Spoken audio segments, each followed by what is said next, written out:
টলিউডে syndicate রাজ নিয়ে কথা বলা, ফেক ভিডিওর শিকার হওয়া আর অ্যাওয়ার্ড মঞ্চে চরম অপমানিত হওয়া গত কয়েক মাসে জিতু কমলের সাথে কি না হয়েছে।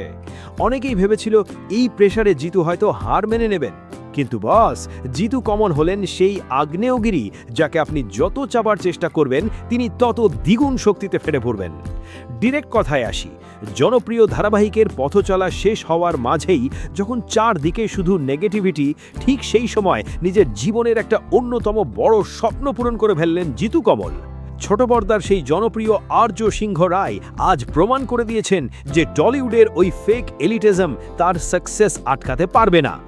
কি সেই বড় স্বপ্ন যা তিনি পূরণ করলেন, আর তার এই সাফল্য কেন টলিপাড়ার ওই অহংকারী লোকেদের গালে একটা কষানো চড়?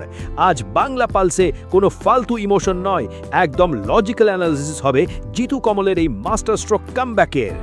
ছকটা একটু লজিক্যালি বোঝার চেষ্টা করুন। আপনি যখন কোনো সিস্টেমের বিরুদ্ধে যান, সিস্টেম আপনাকে মেন্টালি ভেঙে দেওয়ার চেষ্টা করে।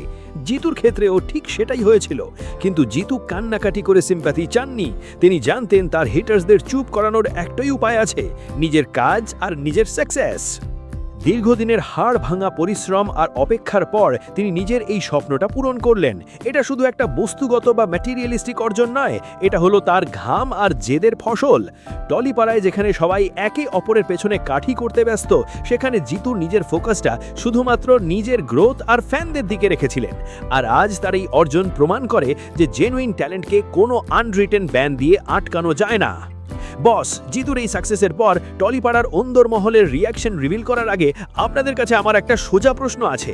ইউটিউবের ডেটা আমাকে দেখাচ্ছে যে আপনাদের মধ্যে প্রায় 80% মানুষ আমাদের এই স্ট্রেট ফরওয়ার্ড অ্যানালিসিসগুলো দেখেন, জিতুর মতো রিয়েল হিরোদের সাপোর্ট করেন, কিন্তু চ্যানেলটা সাবস্ক্রাইব করেন না কেন? বস, আমরা তো কোনো ফেক রিউমার বা ক্লিকবেট বানাই না। ইন্ডাস্ট্রির আসল সত্যিগুলো লজিক্যাল ওয়েতে ওপেন করার জন্য আপনাদের একটা সাবস্ক্রাইব আর লাইক আমাদের পাওয়ার দেয়। তাই 1 সেকেন্ড টাইম নিয়ে সাবস্ক্রাইব বাটনটা দাবিয়ে দিন। করেছেন? থ্যাঙ্কস। চলুন আসল রিয়ালিটিতে ফিরি। জিতুর এই নতুন সাফল্যের খবরটা সামনে আসতেই ইন্টারনেট রীতিমতো সেলিব্রেট করছে। ফ্যানেরা লিখছে, দাদাকে কেউ দামাতে পারবে না। কেন সাধারণ মানুষ জিতুকে এত ভালোবাসে জানেন? কারণ জিতুর জার্নিটা আমাদের সবার মতো, জিরো থেকে শুরু করে নিজের চেষ্টায় আজ তিনি সুপারস্টার। যখন তিনি কোনো অ্যাওয়ার্ড পান বা নতুন কিছু অ্যাচিভ করেন, তখন সাধারণ মানুষের মনে হয় যেন তাদেরই জয় হলো। কেরিয়ারের এই নতুন অধ্যায়ে পা রেখে জিতু কিন্তু থামতে রাজি নন। এর আগে আমরা বিগ বস বা নতুন মেগা সিরিয়ালে তার আসার গুঞ্জন নিয়ে কথা বলেছিলাম। এই নতুন স্বপ্ন পূরণ তার সেই কামব্যাকের ফাউন্ডেশন বা ভিতটাকে আরও মজবুত করলো। যারা ভেবেছিল জিতুকে সাইডলাইন করে দেবে, তাদের এখন রাতের ঘুম উড়ে যাওয়ার জোগাড়। বস, জীবনে যখন আপনার চারিদিকে নেগেটিভিটি ঘিরে ধরবে, তখন জিতু কমলের এই জার্নিটা মনে রাখবেন। সাকসেস হলো পৃথিবীর সবচেয়ে বড় রিভেঞ্জ। যারা একদিন আপনাকে ইগনোর করবে, তারাই একদিন আপনার সাকসেস স্টোরি পড়ার জন্য লাইনে দাঁড়াবে।